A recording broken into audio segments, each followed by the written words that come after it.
Millionaire didn't know he had a child until a humble mother brought her daughter to a job interview. Before we dive into the story, drop a comment below and tell us where you're watching from. Enjoy the story. The first light of day filtered through the small window of a ground floor apartment, casting a warm glow across the tired face of Hannah Lewis. She had just finished a night shift at a diner 8 blocks away and barely had time to change out of her work uniform before waking her daughter. Today wasn't like every other day. Today could change everything.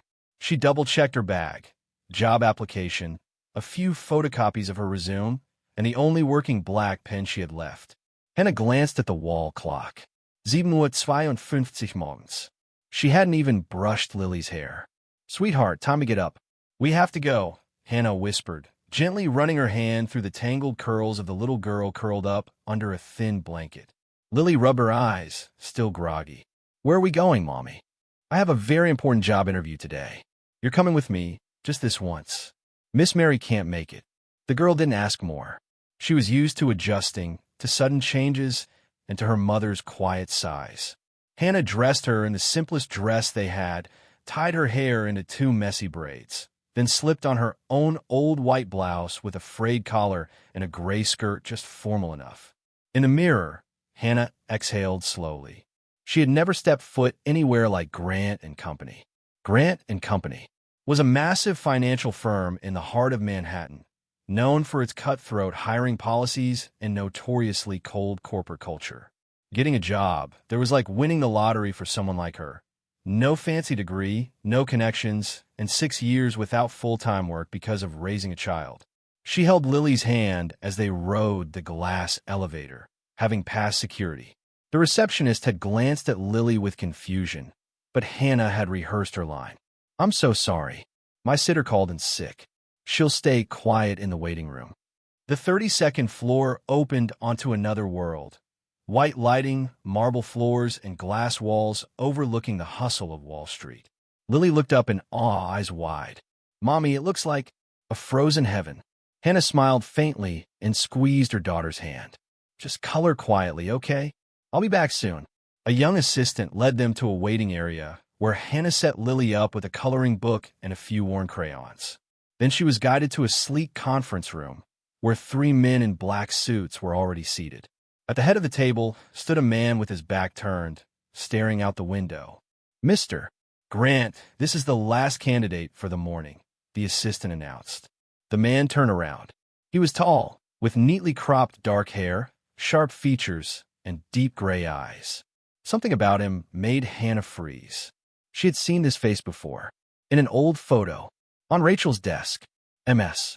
Lewis," he said, his voice low, steady, and tinged with exhaustion. "Please have a seat."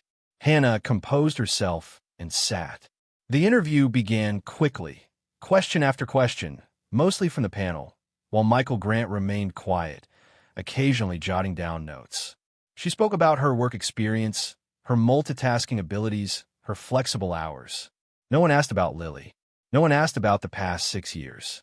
She didn't offer. Outside, Lily waited silently. She finished coloring a page, then looked around the unfamiliar space. When a secretary stepped out to take a call, Lily quietly stood, still holding her coloring book. The conference room door was ajar. No one noticed. Lily slipped inside, her gaze locking instantly onto Michael. In that moment, time stood still. She dropped her coloring book and ran across the room. "Daddy, it's you." She wrapped her arms around Michael's leg as if she'd just found the person she'd been searching for her whole life. Hannah froze. One of the interviewers stood in shock, his mouth slightly open as if to speak, but no words came. Michael knelt, gently unwrapping the small arms from around him, eyes stunned.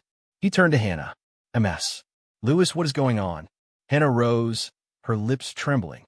I don't know why she did that. "But you're the man in the photo," Lily said, pointing to Michael, her eyes shining.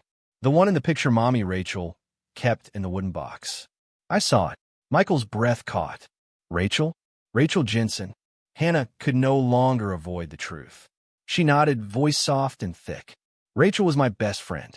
She passed away giving birth to Lily." Silence fell over the room. Michael sank back into his chair, his gaze fixed on the little girl's face. Those eyes, they were Rachel's. There was no mistaking them. Lily sat on the floor, picked up her coloring book, and resumed coloring as if nothing had happened.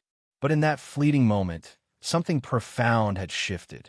A child had found her father. A mother stood quietly with a long-held secret, and a powerful man was forced to face a past he thought he had buried. Outside, Wall Street roared on. But inside that glass-walled room, another story had begun.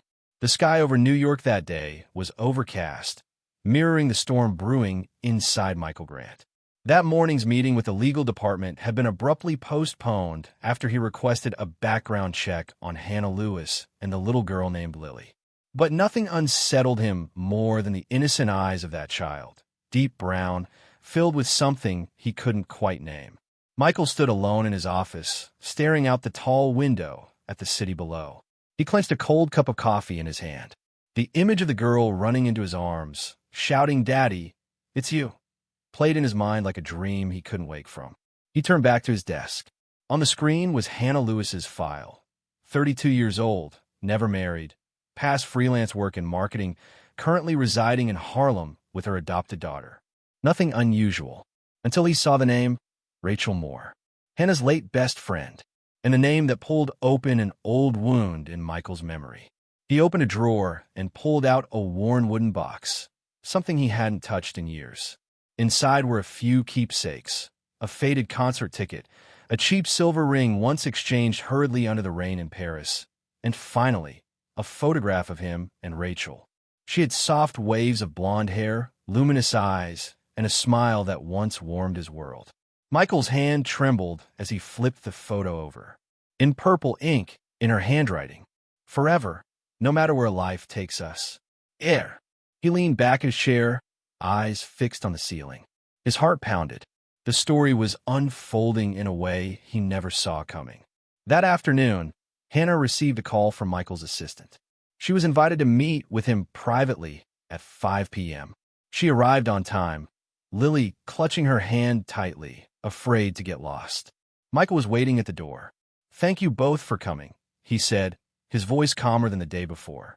"There are some things I need to clarify." They sat at a conference table, no assistants, no distractions. Lily was offered a small chair in the corner, with crayons and drawing paper. "Ms. Lewis," Michael said, eyes locked on hers, "I need to ask you directly, is Lily Rachel Moore's daughter?" Hannah nodded softly. "Yes, Rachel was my best friend since college." Michael leaned back. "And the child's father?" Silence. Hannah reached into her bag and placed a sealed envelope on the table. "I think you should read this." Inside was a handwritten letter in the familiar script that made Michael's breath catch. As he opened it, the first line nearly made him drop the page. "If you're reading this, it means I'm no longer here. But I want you to know, Lily is your daughter." The letter spoke of their short, intense romance. Rachel had never told him about the baby. She knew he was building his empire and didn't want to become a burden. "I've entrusted her to Hannah because she's the only person I trust. And I believe if you ever find out, you'll do what's right." Michael's world tilted. He read the letter again and again, unable to fully absorb it. "She died giving birth?" he asked quietly. Hannah nodded, eyes glistening. "Right after. I was there. She held Lily for less than 10 minutes, and then she was gone." A hush fell over the room. Michael stood and walked to Lily. The little girl was quietly drawing. On her paper was a picture of 3 people, a tall man, a woman with long hair, and a little girl with brown curls. Above them were a sun, a rainbow, and a big red heart. "What are you drawing?" he asked gently. "My family," she said, smiling. "This is Mommy, this is me, and this is Daddy." Michael's hands clenched. His throat tightened. He couldn't speak. That night, he drove aimlessly through the city. Familiar streets felt distant. His mind swirled with questions. How could I not know?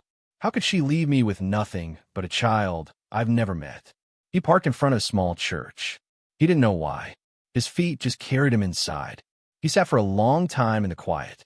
An elderly priest joined him without saying a word. Finally, Michael whispered, "I just found out I have a daughter. She's 6, and I wasn't there for any of it. The priest gave a kind smile. Sometimes we don't get to choose where our story begins, but we always get to choose how we continue. Michael looked at him, eyes shimmering. The next morning, he called Hannah and asked her to meet him at a private clinic. He had arranged for a DNA test. "I believe you," he said, "but I need confirmation. Not because I doubt you, but because what comes next deserves certainty." Hannah didn't protest. "I understand. Lily deserves clarity." Lily didn't cry when they took the sample. She even asked the doctor, "Will I get a lollipop after this?" Michael chuckled for the first time in days. 3 days later, the results arrived at his office. His hands trembled as he opened the envelope. The paper read, in clear type, "Paternity match probability, 99.97%. He sat down, eyes locked on the result. Deep down, he had known, but seeing it in black and white shifted everything. Michael stood, walked out of his office, and left with nothing but one driving urge: to find that little girl and hold her for the first time, not as a stranger, but as her father. For the first time in years, life felt like it might mean something more than numbers and deals. News of the interview, or rather, the moment little Lily hugged Michael Grant and called him Daddy, spread faster than any press release about profits or mergers. Within a day, headlines screamed, "CEO Michael Grant identified by alleged love child at headquarters," a title that made it hard for him to breathe. At the executive boardroom of Grant and Company, every glance cast toward Michael carried a silent question. Is she really his? Is he hiding a past no one knew existed? "We're on the verge of launching an AI platform, and now the talk of the town is that you fathered a child with a woman who showed up for a job interview," said Andrew, the CMO, bluntly. Michael remained composed, though a storm stirred inside. "I've requested a DNA test. Once we have confirmation, we'll release an official statement." After the meeting, he returned to his office. A message from Charlotte Monroe, his elegant, high-society girlfriend, sat waiting in his inbox. "We need to talk. Tonight." At Charlotte's townhouse, the air was as stiff and perfumed as always. The dining table was set with wine and flowers, but Michael could already see the frost in Charlotte's eyes. "How many years did you hide this from me?" she asked. "I didn't know. Rachel never told me she was pregnant. Her death left me frozen." Charlotte sipped her wine, voice clipped and cold. "Or maybe you chose not to know." Michael didn't respond. He simply asked quietly, "What do you want from me?" "I want to know if I'm standing beside a father or a man with a scandal."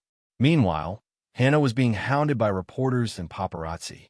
Every time she stepped outside, flashes clicked. Random numbers texted threats and insults. Overnight, she was painted as a gold-digging foster mother by strangers who knew nothing. She sat in front of the mirror, pale and stiff, unsure of what reflection she was even looking at anymore. Lily came into the room, gently placing her small hand over her mother's. "Are you mad because I called him Daddy?" Hannah softened and smiled, pulling her daughter into a hug. "No, sweetheart. You were just calling the right person with your heart." When the DNA test confirmed Michael was Lily's biological father, Hannah arranged to meet him at the Riverside Park to talk. They sat beneath a maple tree shedding its autumn leaves, their first real conversation free of tension, full of truth. "I'll face the board, my mother, even Charlotte," Michael said. "But you need to know, no matter what happens, I'm here." "For Lily." Hannah nodded, holding a worn photo of Rachel looking up at the clouds, eyes full of warmth. It was the only photo she had left. She reminded herself, sometimes truth hurts, but it's also the foundation of something better. In the cold hush of late fall, they sat in silence, connected not by blood, but by shared loss, compassion, and the resolve of a man trying to be reborn as a father. In the distance, little Lily hopped across sunlit patches of grass, playing hopscotch in the last golden light of day. A new chapter had begun, titled with a single word: family. The early autumn afternoon felt colder than usual. Golden sunlight filtered through the curling leaves on the balcony outside Hannah's apartment.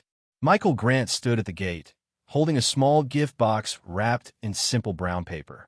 He didn't bring jewelry or flashy toys, just an old children's book, Charlotte's Web, its pages yellowed, its scent steeped in time.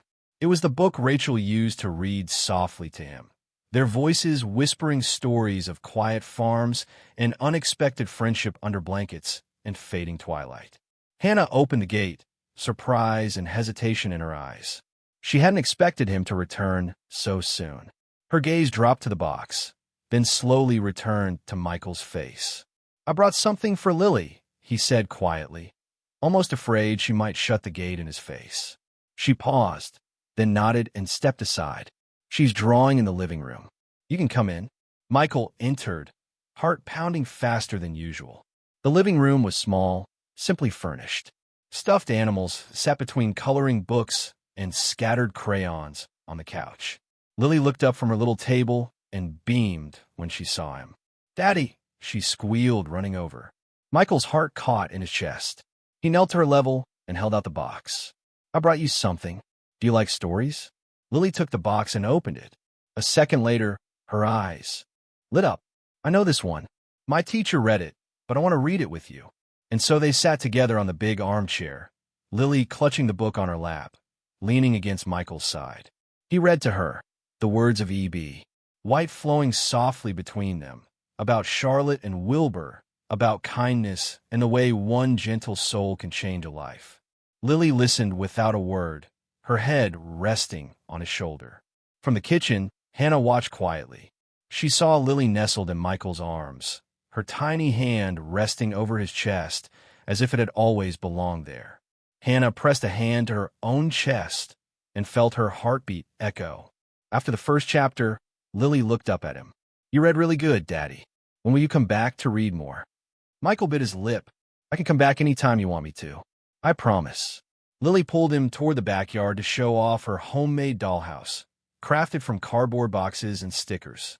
As she excitedly explained each little detail, Michael realized something. He was smiling. A real smile. The kind he hadn't felt in years. Not since his life had become filled with boardrooms, earnings reports, and days dictated by numbers. As evening fell, Hannah came from the kitchen carrying 2 sandwiches and a glass of milk. She placed them on the table. "Lily needs to eat and then take her bath." Michael stood. "I should go. Thank you for letting me see her today. Will you come back?" she asked. He nodded. "If you'll let me. I want to learn how to be a father.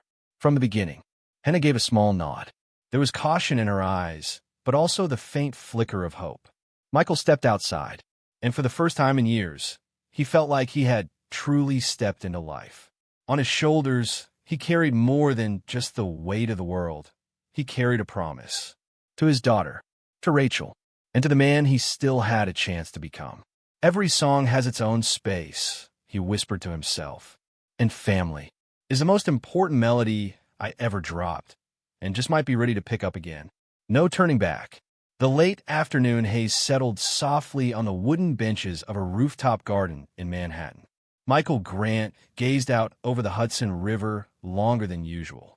A passing freight train slowed in the distance, much like time itself, pausing before a moment of irreversible choice. His outward composure seemed calm, but inside, a storm was brewing. Charlotte Monroe was waiting in the living room. She wore a cream cashmere coat, one hand wrapped around a glass of wine, her lips pressed tightly with sharp elegance. Michael knew tonight would mark the end of many things, and there would be no turning back. "You've been silent, Michael," she said, her voice clear and composed, but her eyes already showed the cracks. "All this, because of a child you never even knew." Michael looked at her for a long moment. "It's not just about Lily," he said softly. "It's that I've come to realize I've been living a life that doesn't belong to me." Charlotte froze. "I've stood by your side for 3 years. And now, for a child and some woman you barely know, you're ready to throw everything away?" Michael's voice was calm, but no longer steady. "Lily isn't some child. She's my daughter, and I have to do what's right." Charlotte folded her arms tightly. "I warned you.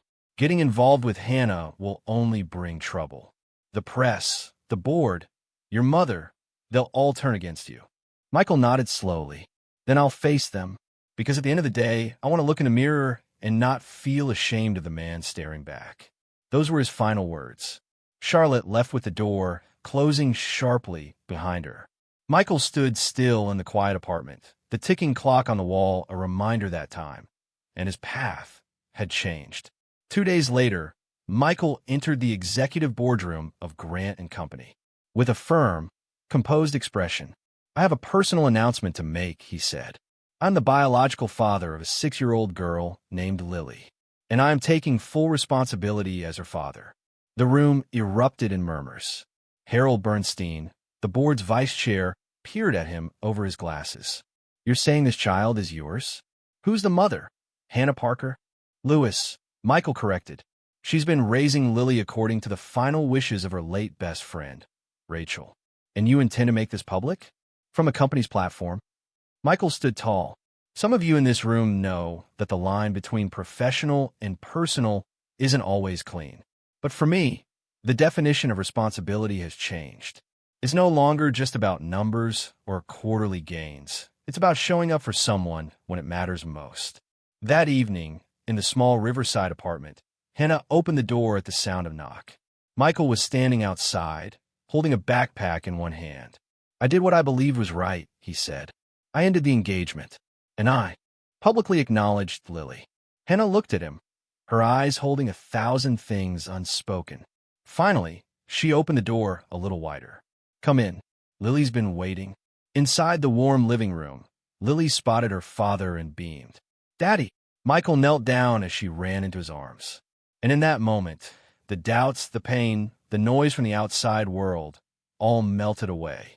What remained was love, a quiet promise, and a choice he would never regret. An unmistakable look. The Grant family estate sat in quiet grandeur atop a hill in western Connecticut, surrounded by towering oaks and manicured rose gardens.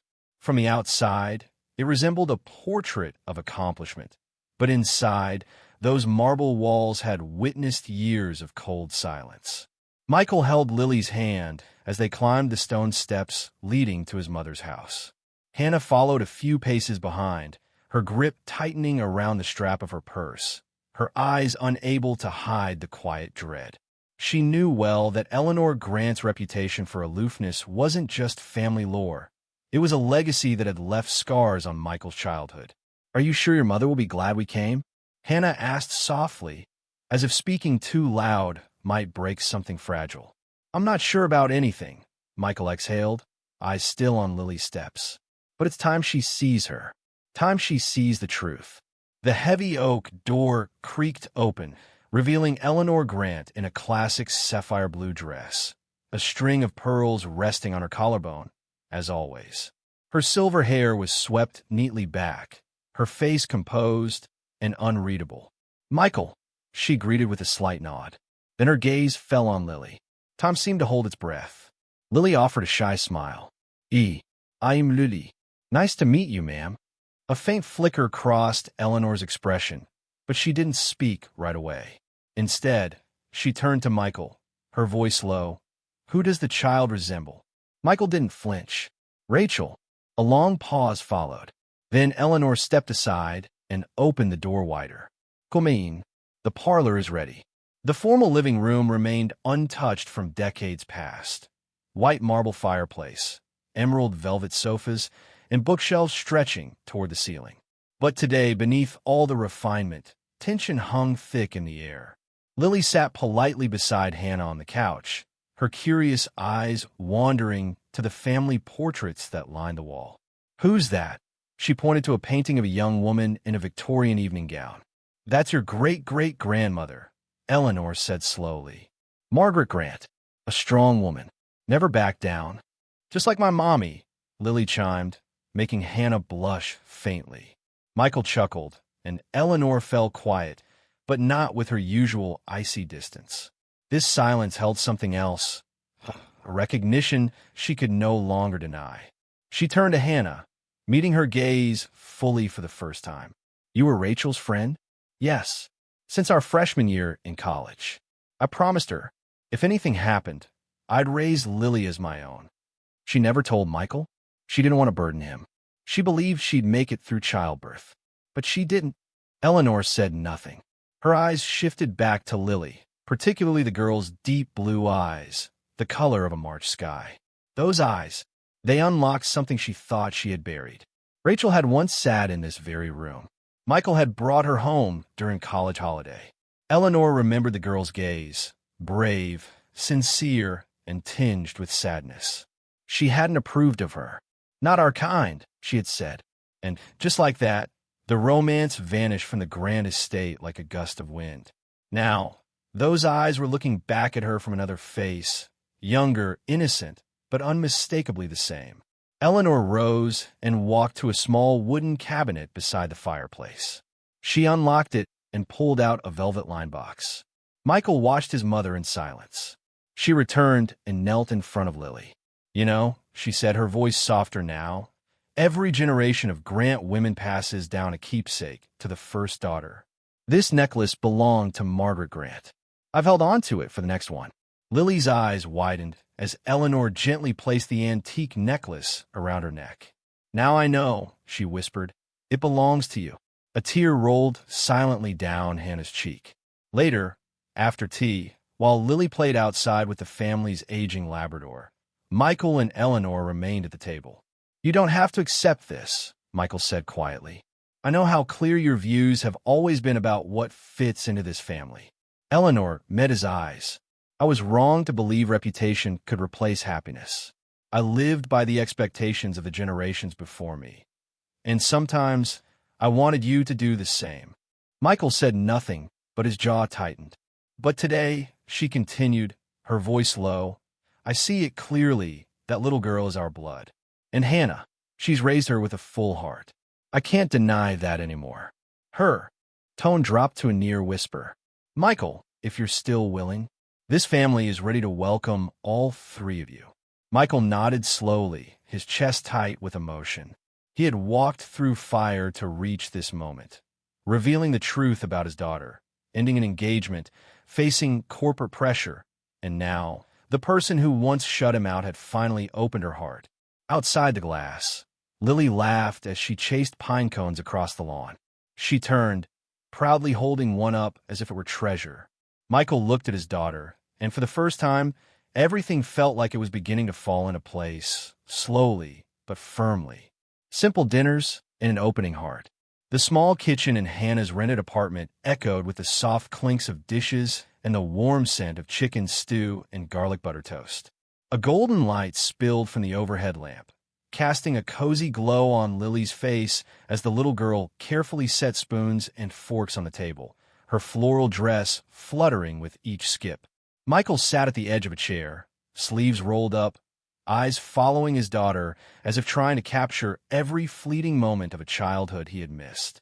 "Daddy, I drew a new picture today." Lily beamed, holding up a colorful page, a drawing of the three of them having a picnic under a tree.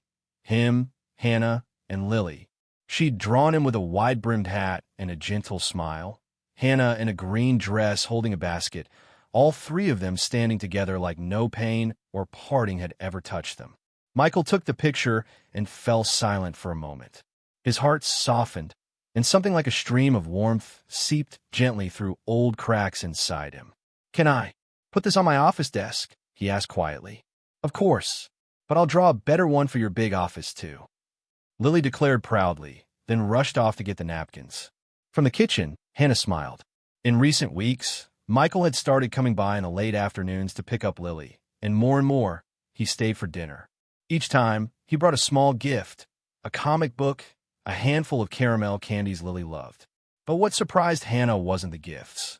It was the way he listened when Lily spoke, the patience he showed while helping with her homework, and the genuine way he asked about Hannah's day without pretense or charm. "Where'd you learn to make this soup?" Michael asked as she set the pot on the table. "Tastes like something from my childhood." "Rachel's mom taught me," Hannah replied, her eyes clouded briefly with memory. "She used to make it for us whenever it got cold. After Rachel passed, I tried to remember every detail. It was my way of holding on to her." Michael nodded quietly. He'd heard Rachel's name many times, the woman he once loved and Lily's birth mother. But every time it was spoken, he still felt the weight of something he could never reclaim. It was a loss he couldn't fix, only accept, and try to honor through the present. When they all sat down to eat, Lily chatted about her science class, about an experiment with grapes and soda that bubbled like magic. Michael listened intently, nodding now and then or asking thoughtful questions, not out of politeness, but with genuine interest. And Hannah realized that these quiet dinners, warm, simple, no chandeliers or red wine, made her heart feel less alone than any grand party ever had. After dinner, Lily lay on the living room floor, continuing to color. Michael helped Hannah wash the dishes. Small things, standing shoulder to shoulder at the sink, sharing a hand towel, bending together to pick up a dropped fork, created a quiet rhythm between them, like a dance of people who had belonged together for longer than they realized. When I decided to raise Lily, Hannah said softly, I was terrified I wouldn't be enough. There were nights when she had a fever, and I held her, crying right along with her. But every morning she smiled at me. I knew it was the best decision I ever made. Michael didn't answer right away. He looked over at Lily, now sprawled on the floor, swinging her legs while coloring, her hair tousled from play. I lost too much time figuring out what really matters, he said, voice low. But now, if I can, I want to start again, not from the beginning, but from where I left off. Hannah turned to him, her eyes cautious. Are you sure, Michael? This isn't just a heartwarming scene you walk away from. This is a child, a life. I know, Michael replied, eyes still on Lily. And I want to stay, not out of duty, but because every time I leave here, I feel hollow. I've had everything, the company, the title, the money, but only here with you and her do I feel whole. The room fell still. Hannah turned away, pretending to dry her hands again. Part of her wanted to believe. Part of her was still afraid. But she couldn't deny the look in Michael's eyes when he watched Lily. It wasn't the look of a man who just discovered he had a daughter. It was the gaze of father. Tomorrow's the weekend. Lily suddenly piped up from behind. Can we go to the park? Michael and Hannah exchanged glances. If your mom says yes, he smiled, I'll bring paper boats and sandwiches. Deal. Lily cheered, raising her hand for a high five that made both adults laugh. That night, as Michael stood at the door, Hannah walked him out. He didn't say much, just offered a quiet goodbye and promised to come early the next morning. But before turning away, he paused. Hannah, thank you for giving me this chance, even if it's just one small step. She nodded gently. You're on the right path now, Michael, but there's still a long way to go. I'll walk every step, he said. And for the first time since this began, his eyes didn't just carry resolve. They held something deeper, real belief, a gaze that can't be denied. That morning in New York was colder than usual. No rain fell, but the sky was a solid shade of sorrowful gray. Michael stood silently by the large second-floor window of Grant & Company headquarters, clutching a mug of cold coffee. On the desk behind him lay a tabloid printout. Its headline screamed in bold red letters. Famous CEO's granddaughter, or just a nobody. The article was written by a journalist who had once worked closely with his mother, Eleanor Grant. It cast doubt on his relationship with Lily, subtly suggesting that Hannah, once best friends with Rachel, his late ex-girlfriend, had tricked him. But what struck Michael the hardest wasn't the insinuation, it was the photo. A candid shot of Lily clutching Hannah's hand in front of a corner store. The little girl's eyes looked like she'd just cried. Michael put down the mug without a word. Instead, he picked up his phone and made the call he'd been avoiding. Mom, I want to see you. This afternoon. At home. As the automatic gates opened, the black Range Rover rolled slowly into the Grant estate. Michael sat in the back seat, holding Lily as she rested her head on his shoulder. Hannah sat up front in silence. She had protested this trip fiercely, not out of fear of confrontation, but to shield Lily from more potential hurt. She shouldn't have to go through this, Michael, Hannah said softly. I've been thinking about leaving the city, getting away from the media, from your mother. Michael didn't respond right away. He looked down at Lily, the child hugging a cloth doll Rachel had once sewn, and finally said, I've avoided a lot of things in life, Hannah, but today I'm not running. Eleanor Grant greeted them with her usual composed expression, but her eyes, as always, held their signature chill.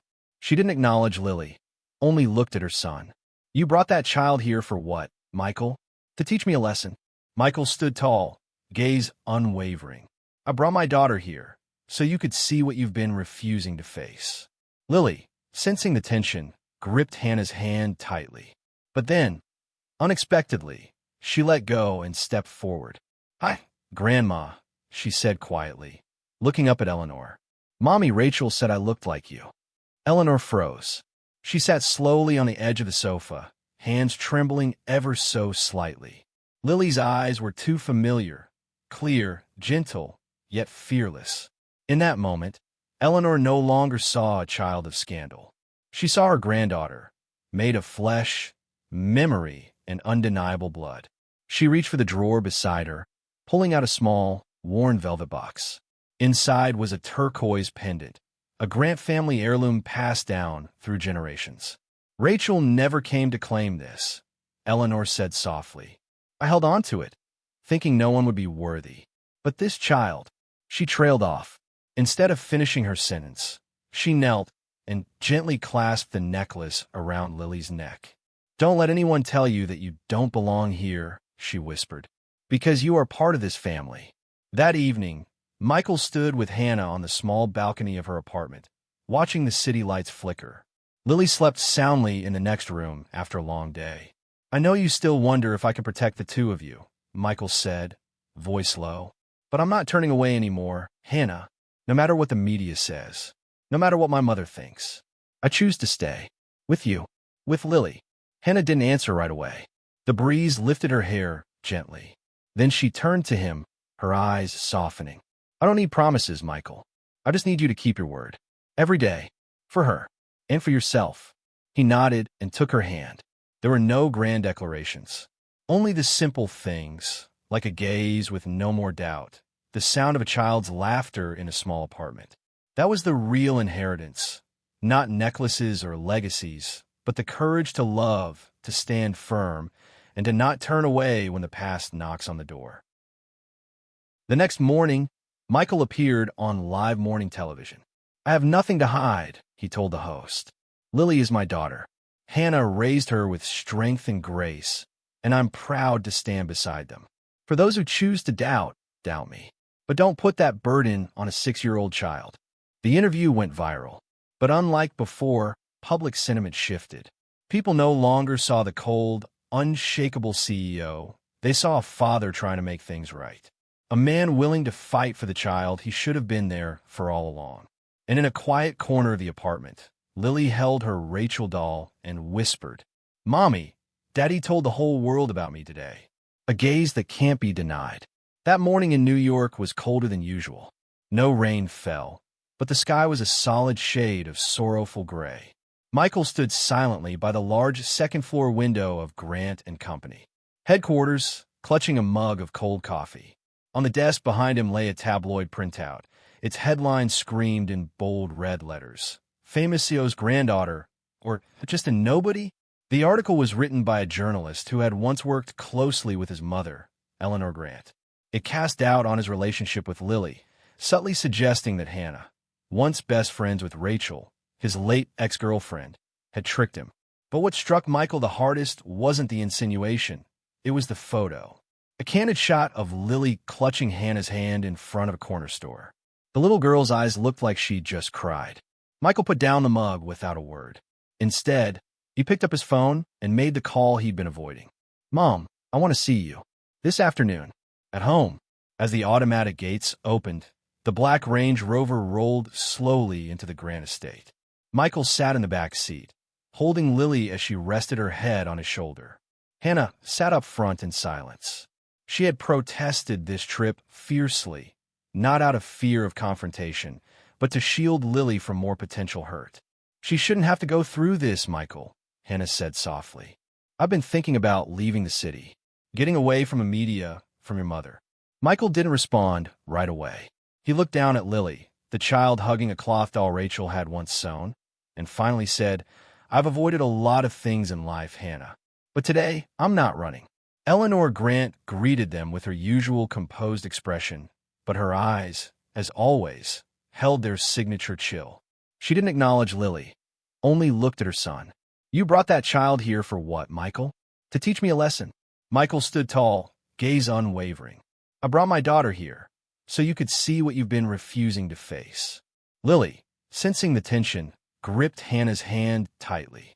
But then, unexpectedly, she let go and stepped forward.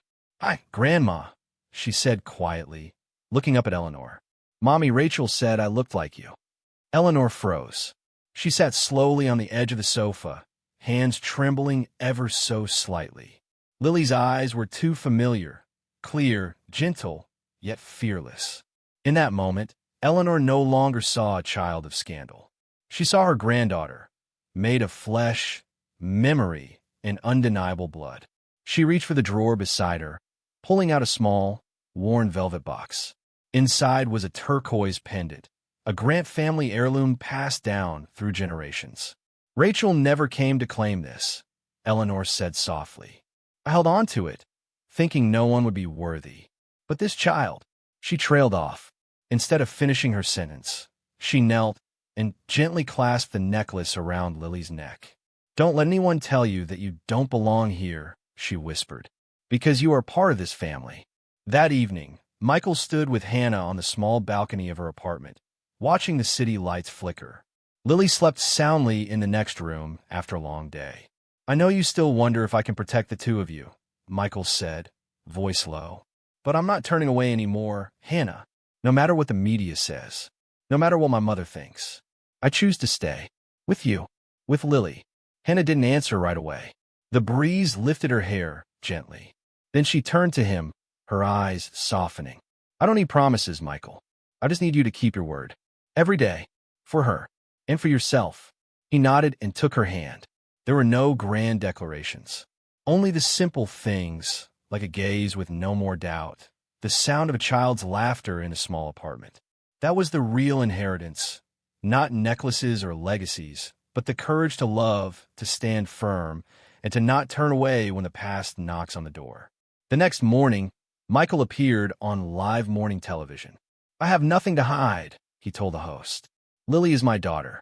Hannah raised her with strength and grace, and I'm proud to stand beside them. For those who choose to doubt, doubt me. But don't put that burden on a 6-year-old child. The interview went viral.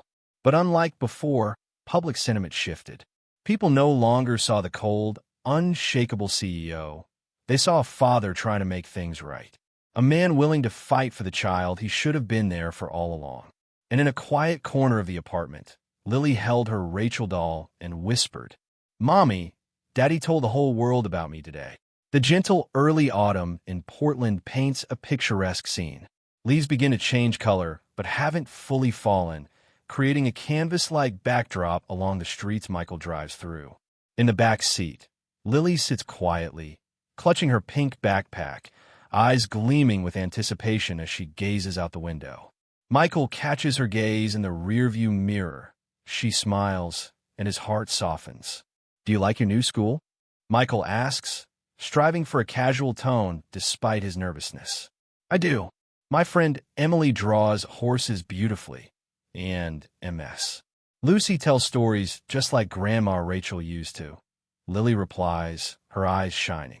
The mention of Rachel still tugs at Michael's heart, but the pain has mellowed into gratitude. He's thankful that Hannah has raised Lily with such love, keeping Rachel's memory alive in their lives. Michael parks in front of Hannah's modest apartment. Instead of immediately unbuckling Lily, he pauses, looking at the warmly lit window. Since Lily came into his life, his evenings have transformed from solitary quietness to the joyful sounds of laughter, stories, and sometimes Hannah's soft singing from the kitchen. Daddy, aren't we going in?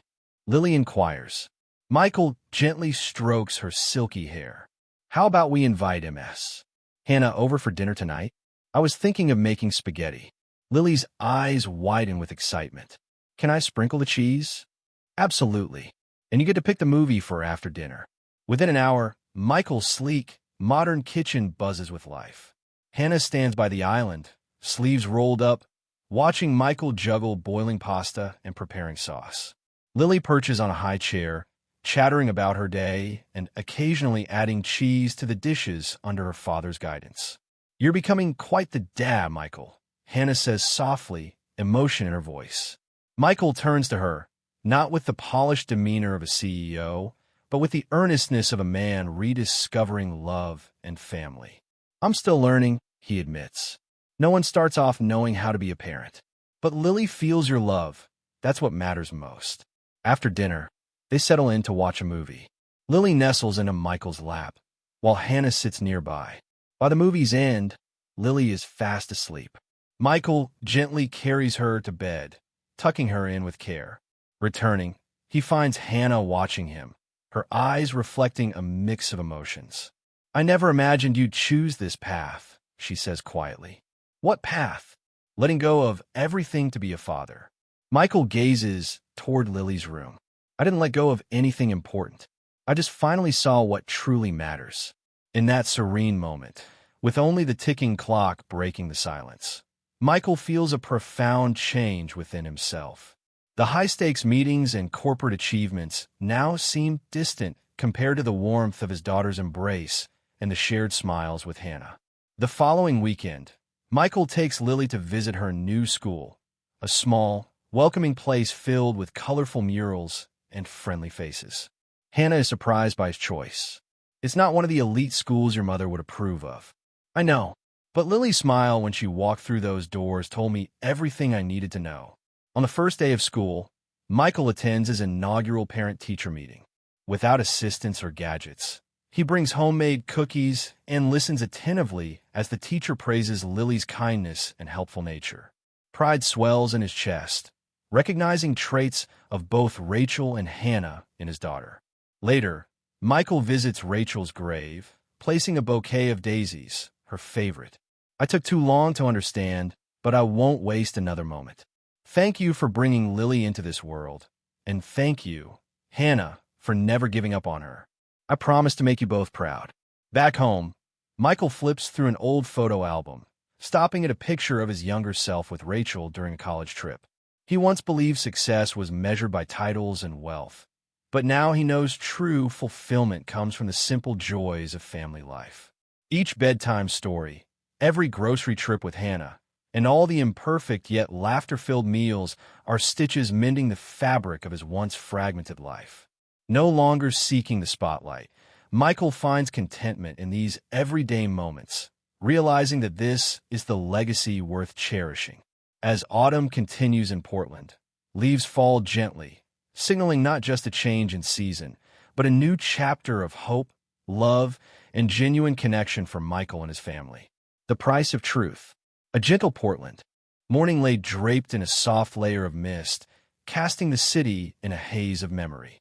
Michael Grant stood before the floor-to-ceiling window in his apartment, a cup of cold coffee in hand, eyes fixed on the street below while his thoughts drifted elsewhere. Over the past week, he had given up many things, his reputation, a polished relationship, the safety of silence, to choose what mattered most, being a father. But it seemed that every time he inched closer to peace, the past returned. Not to remind, but to test. Charlotte Monroe showed up on a Tuesday afternoon. She didn't knock, didn't schedule a meeting. She simply walked into his office like she still had the right, like she was still his fiancée. Her appearance was immaculate as always, silk dress, bold lipstick. But her eyes no longer held that familiar arrogance. Instead, they were filled with something between hurt and determination. "I want to see Hannah," she said, skipping the pleasantries. Michael looked at her, momentarily surprised, but he didn't ask why. He simply replied, "I don't think that's a good idea." Charlotte let out a faint laugh, though it didn't reach her eyes. "I also didn't think you'd betray me over a child. Life's full of surprises, isn't it?" Hannah was making cookies with Lily in the small kitchen when the doorbell rang. She had no idea who Charlotte was. Not until the woman stood at the door, designer purse in hand, voice polished and confident. "I'm Charlotte Monroe. I came to have an honest conversation." The outer civility barely masked the nature of the visit. Charlotte placed an envelope on the table. Inside was a $100,000 check and an offer. "Leave Portland, take Lily, and go. The sooner the better. You seem like a good person." "I really do believe that," Charlotte said, her gaze unwavering. "But Michael needs peace, not baggage. You've done your part. Now it's time to step away." Hannah stood still for a moment. Then, calmly and with quiet pride, she slid the envelope back across the table. "You're mistaken. I'm not here for a share of anything. And Lily isn't baggage. She's the gift life still owes Michael." The door closed behind Charlotte with a firm finality, like the end of a chapter. Michael didn't hear about it until later that night. Lily was asleep, and Hannah was sitting on the sofa, soft amber light washing over her face. She didn't say much, just enough for Michael to understand. A storm of guilt and anger stirred behind his calm expression. Not because Charlotte had come, but because he had once allowed her so deeply into his life. The next morning, Michael arrived at the office early. He called an emergency board meeting. Familiar faces, expensive suits, guarded expressions. He stood before them with no notes, no slides. Just honesty. "I used to take pride in being the CEO of Grant and Company. But over the past few months, I've learned something far more important than any business strategy. I am a father. And that is the most meaningful role of my life." The room fell silent. Some lowered their gaze. Others furrowed their brows. But no one spoke against him. Michael left that meeting not feeling victorious, but free, because he no longer feared losing anything that truly mattered. That evening, Michael returned home early. He brought with him a bouquet of wild daisies, Rachel's favorite flower, now growing again in the little garden behind Hannah's home. He knocked like a guest, not using the key he'd been given. Hannah answered the door. She didn't look surprised, just smiled. "Are you here to apologize, or something else?" Michael stepped inside, bowing his head deeply. "Both. And because I want to be here, if you'll let me." They sat on the couch without rushing. He told her about the board meeting, about walking away from everything that had once defined him. Hannah listened quietly, her hand resting lightly on her teacup, warm and trembling. "I'm no longer the man I used to be, Hannah, and I'm not a shadow of Rachel, either. But if you'll allow me, I want to learn how to be the man of today for you and for Lily." She looked up, eyes glistening. "I never expected perfection, Michael. I just need someone who stays." He nodded, not with words, but with a silence that promised everything. In the next room, Lily slept peacefully, the silver necklace on her chest glinting faintly. That tiny heart had finally found a beat strong enough to come home to. The next day was the weekend. All three went to the park. Michael held Lily's hand, while Hannah walked beside them, steady and unhurried. They didn't need to look like a family. They were one, simply because they chose to be there. Honestly, without leaving. A gentle breeze swept through the trees. Lily looked up at her father. "Daddy, where are we going next?" Michael bent down and scooped her into his arms. "I don't know yet, sweetheart. But one thing I do know, I'll always be going with you." And that was the simplest, yet most sacred, promise he'd ever made. Night by the lake. Autumn was nearing its end, and the sky had taken on the cold, gray hues of late-season storms. Michael Grant's Range Rover wound silently along the forested hills, headed for a secluded cabin nestled between maple and pine trees. This tiny patch of land was the only place he could escape the crushing weight of the world, the company, his reputation, the public eye, and his mother's shadow. In the back seat, Hannah sat with her arm wrapped gently around Lily, who had fallen asleep. Their faces were tired, worn, but in their eyes there was a quiet mix of gratitude and caution. Michael remained silent, his phone turned off, not out of fear, but a desire to protect the one fragile thing he had left, peace. The first day at the cabin by the lake was quiet. Hannah busied herself cleaning the rustic kitchen while Lily, with all the joy of a 5-year-old, planned what she called a starlight dinner party. Michael watched from a distance, lips curled in a soft smile, a rare sight on a face long used to stern boardrooms and headlines. No suit, no leather shoes, no buzzing devices. Just the three of them, surrounded by trees and silence, liberated from the burdens of performance. That evening, they ate together under makeshift lanterns. The baked pasta and steamed vegetables were humble, but tasted like comfort. Lily chatted nonstop about her kindergarten class, about MS. Claire, about a boy named Ben who liked to tease others. Michael listened patiently, nodding and encouraging in a way that felt both foreign and deeply natural. After dinner, Hannah made chamomile tea. She and Michael sat on the porch, looking out over the still lake. The moon, full and golden, painted a ribbon of light on the water. To Michael, that view felt like the first page of a new chapter. I was scared, he admitted. I used to think that making money and climbing the ladder meant I'd fulfill my duty. I never stopped to listen to a child talk, or notice how gently she picks up a flower. Hannah smiled softly, her hand warming the teacup. But you're on the right path now, Michael. You're choosing to love, choosing to lead with your heart. He furrowed his brow, then placed a hand over his chest. For the first time in my life, I feel my heart beating for someone else. It used to only beat for deals, stocks, and numbers. 3 days later, as Michael and Lily explored the lake's edge, Hannah snapped a photo, a quiet moment of father and daughter building a clay fort from lake mud. For the first time in years, she felt the breath of family. And for Michael, it wasn't just a sweet moment. It was proof.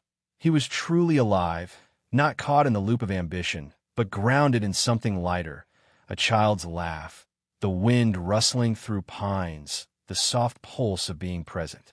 That night, Michael read to Lily. His voice was a little stiff, but Lily's eyes, warm and focused on him, were the real balm. After each sentence, she'd say, "Keep reading, Daddy." And every time she called him that, a current of emotion rushed through his body, not from closing million-dollar deals, but from falling into love 1,000 quiet times. The next morning, before sunrise, Hannah stepped quietly onto the porch. She found Michael holding Lily on his shoulder, gently rocking her while humming an old lullaby. And she cried, not from sadness, but from being moved. She realized she no longer had to chase the idea of family. They were already one.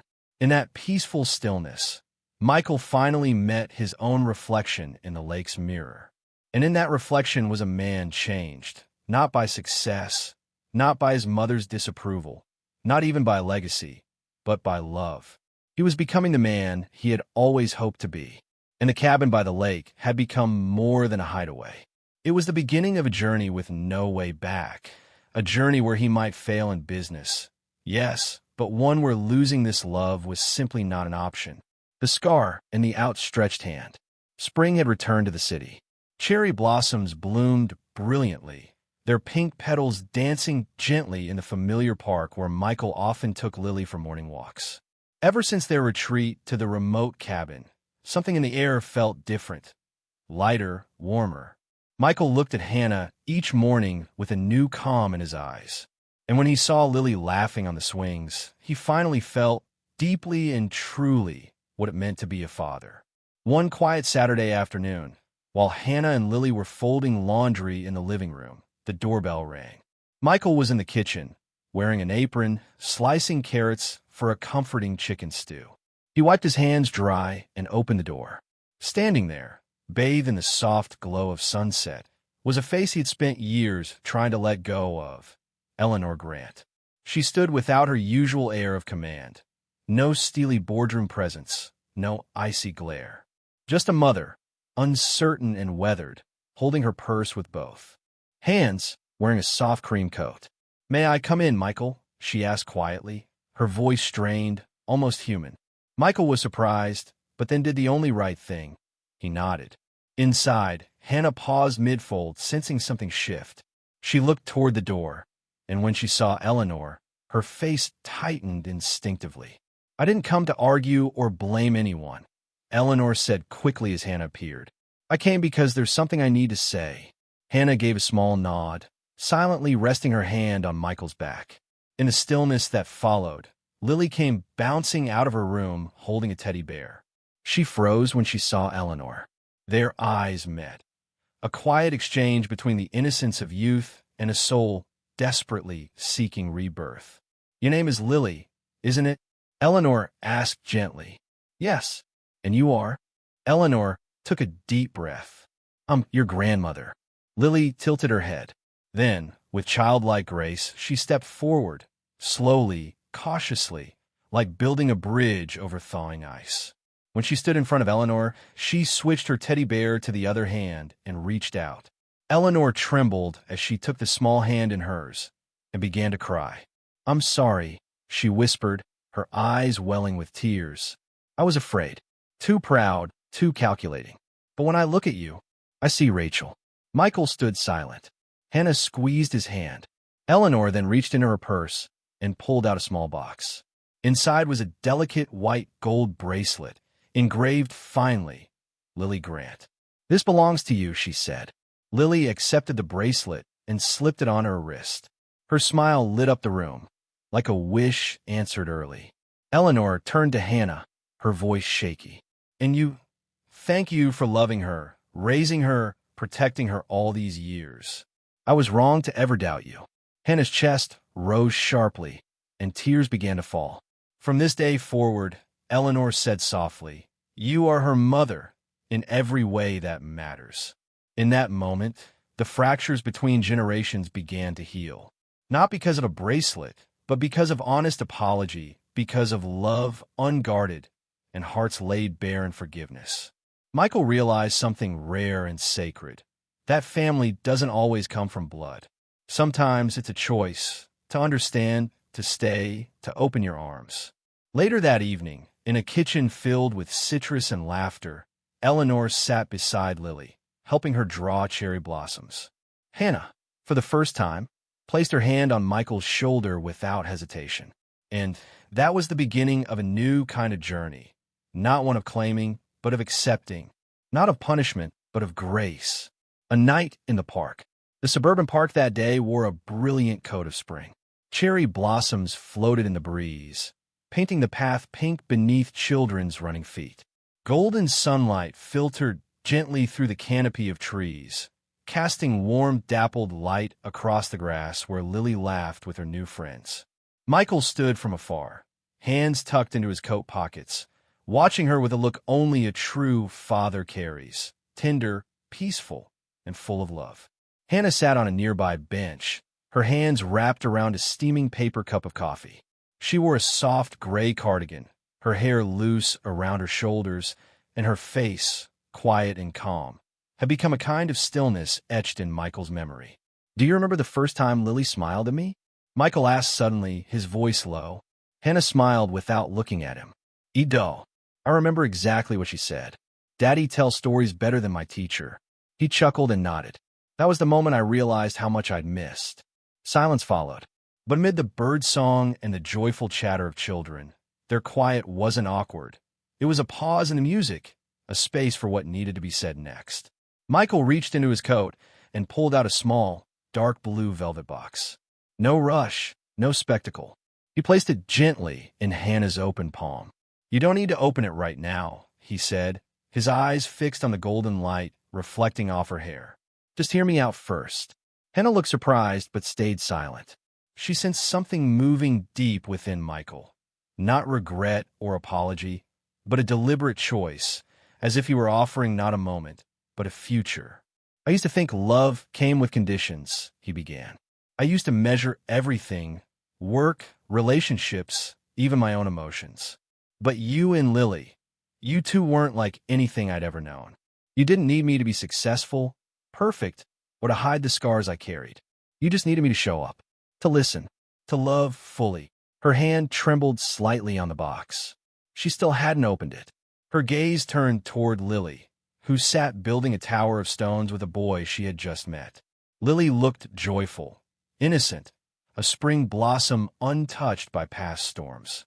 "You once told me," Michael continued, "there's no such thing as a perfect father, only one who tries every day. I don't know if I'll get it all right, but I can promise you this. Every morning, I'll make your coffee. I'll walk Lily to school, and I'll hold you both close at the end of the day. Not out of obligation, but because it's when I feel most alive." Hannah turned to him, tears glistening in her eyes. A soft breeze caught her hair, and Michael reached up to gently brush it from her face. A small gesture, full of unspoken care. "I don't need a perfect future," he whispered. "I just need a real family. With you. And Lily." Slowly, Hannah opened the box. Inside was a simple platinum ring. No diamonds, no elaborate design. Just a slender band, engraved on the inside with 2 words, home. Always. I didn't pick a fancy place, Michael said, voice hoarse. Didn't kneel in front of a crowd. Because this isn't about proving anything. It's just a reminder. That home is wherever you and Lily are. Hannah didn't answer right away. She placed the ring box on her lap, pulled a tissue from her pocket, and wiped away the tears. She wasn't crying out of mere emotion. She was crying because every word he said was real. You've made me doubt you before, she said softly. I used to think you were just trying to make up for lost time. That maybe you pitted Lily, or worse, pitted me. But today, when you said we don't have to be perfect, that we can learn how to be a family together, I believed you. Michael stayed quiet. For the first time in months, he felt the weight on his chest lift, as if the stones he'd carried inside him had finally crumbled into the wind. Hannah took the ring and slid it onto her finger. It fit perfectly, almost magically, as if it had always been waiting for her. You sure? She asked, half smiling. Because I'm terrible at cooking, and I'm going to make you do the dishes every night. Michael laughed and took her hand. As long as I get to see you both smile every morning, he said, I'd wash dishes for the rest of my life. In the distance, Lily turned and waved. Mommy, Daddy, come play with me. They looked at each other. No more words were needed. They stood, hand in hand, and walked toward Lily. Not as two people falling in love, but as a family rediscovering one another beneath the spring sky. Cherry blossoms kept falling, like blessings whispered by the wind. And in that park, a promise was made, not loud, not showy, but enough to change a life. Family, in the end, is the place we choose to stay. No matter the past, no matter the road ahead, when we hold each other with truth in our hearts, everything can begin again. Michael had made his choice. Not career, not reputation, but 2 girls, one small with a laugh like morning light, and one strong, quiet, and brave. It wasn't surrender. It was coming home. A new season, a new home. Autumn in Boston welcomed the first days of the new family Michael and Hannah had built. Not with grandeur or spectacle, but with a quiet wedding afternoon that stayed etched in their hearts. What made it unforgettable wasn't the vows or the venue. It was the look in Lily's eyes when she watched her father place a ring on Hannah's hand. They moved into a small house on the edge of the city, just a few blocks from Lily's elementary school. The house had a balcony that overlooked a garden of maple leaves and a weathered wooden bench, where Hannah often read in the afternoons while Michael watched their daughter rake leaves with a toy rake twice her size. Michael started working from home 2 days a week, giving himself time to walk Lily to school and slowly learn how to be a father, in the smallest of things, tucking in her school shirt, packing sandwiches in her lunchbox, and remembering which hair tie didn't tug her curls too tight. Sometimes he was exhausted, but in his heart, every moment felt priceless. Hannah continued her work editing children's books from home. She was gentle yet disciplined, a woman who knew how to place each punctuation mark like a heartbeat and turn ordinary paragraphs into something that could stir a soul. The only thing she hadn't figured out was how to stop staring at Michael when he knelt beside the tub, washing Lily's hair while plastic planes and soap bubbles floated around them. Their new life had arrived quietly. It wasn't glamorous like Michael's old days as CEO of Grant & Company. No crystal-lit galas, no market-shifting negotiations. But now, he had learned how to rejoice in the sound of pages turning in Lily's hands and to feel a pang of fear when she so much as sneezed.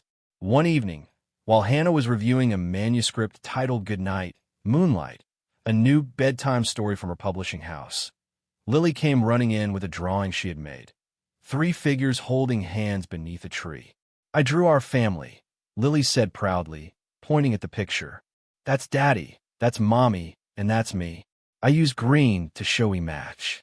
Michael stared at the drawing, speechless. His heart clenched as he remembered the days before he knew. Lily was his, the doubt, the hesitation. Now, here she was, showing him what it meant to be a father. Patience, empathy, and love without conditions.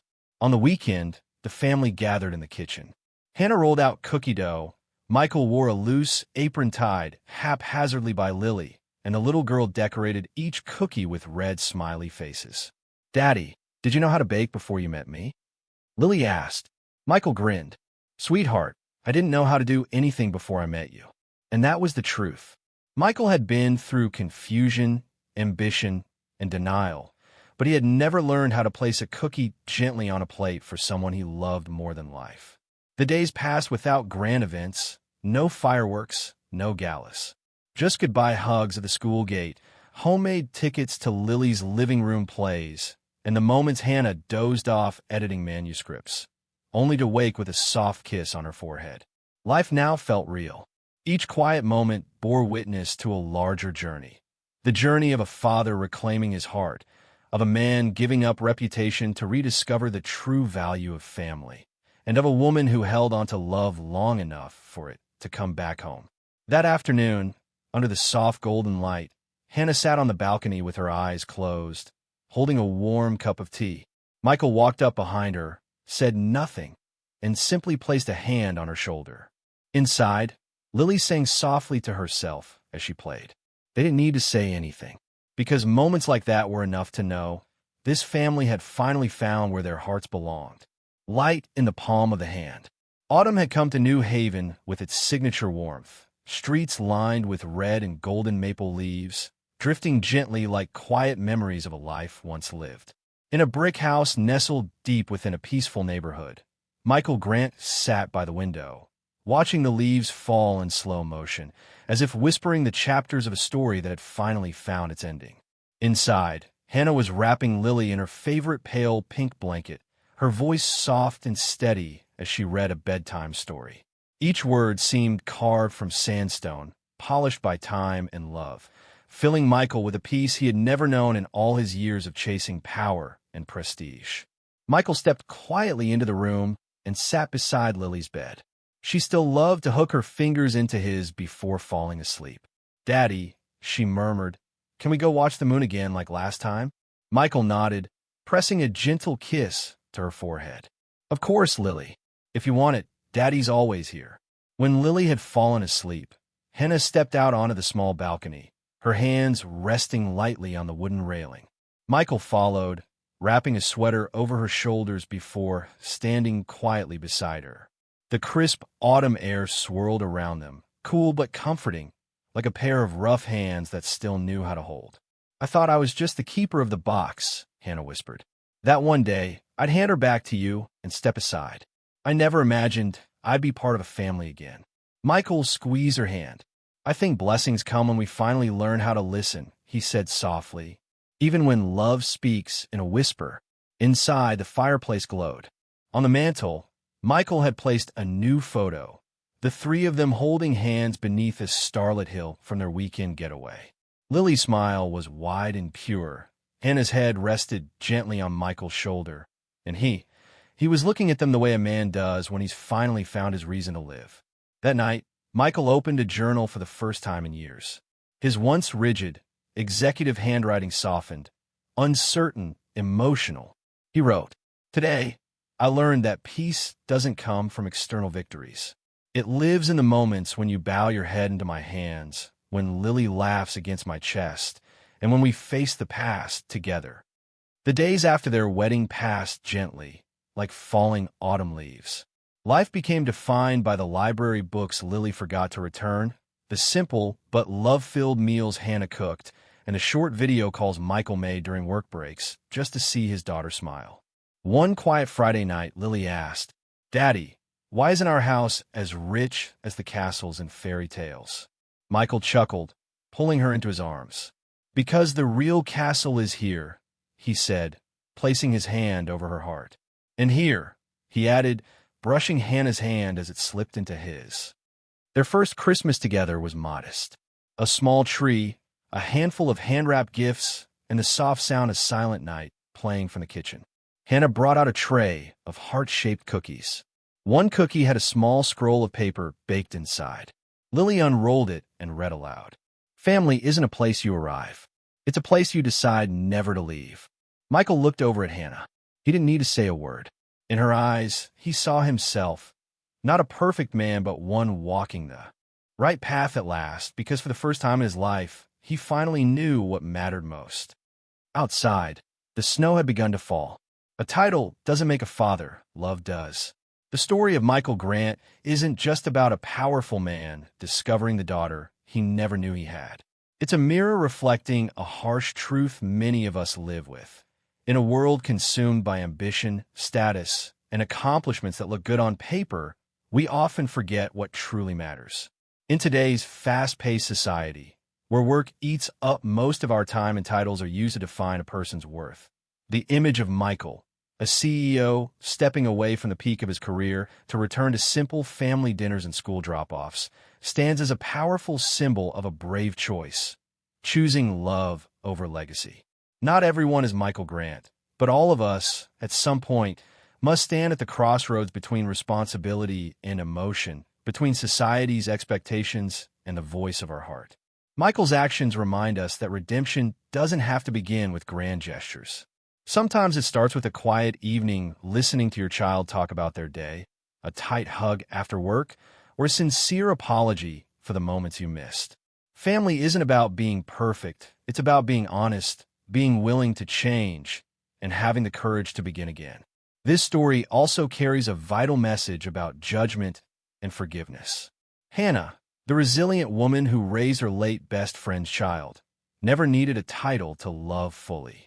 And Eleanor, the grandmother who once rejected her grandchild to protect her reputation, ultimately became the one to offer a symbol of acceptance. It proves that even a closed heart can be opened through love and compassion.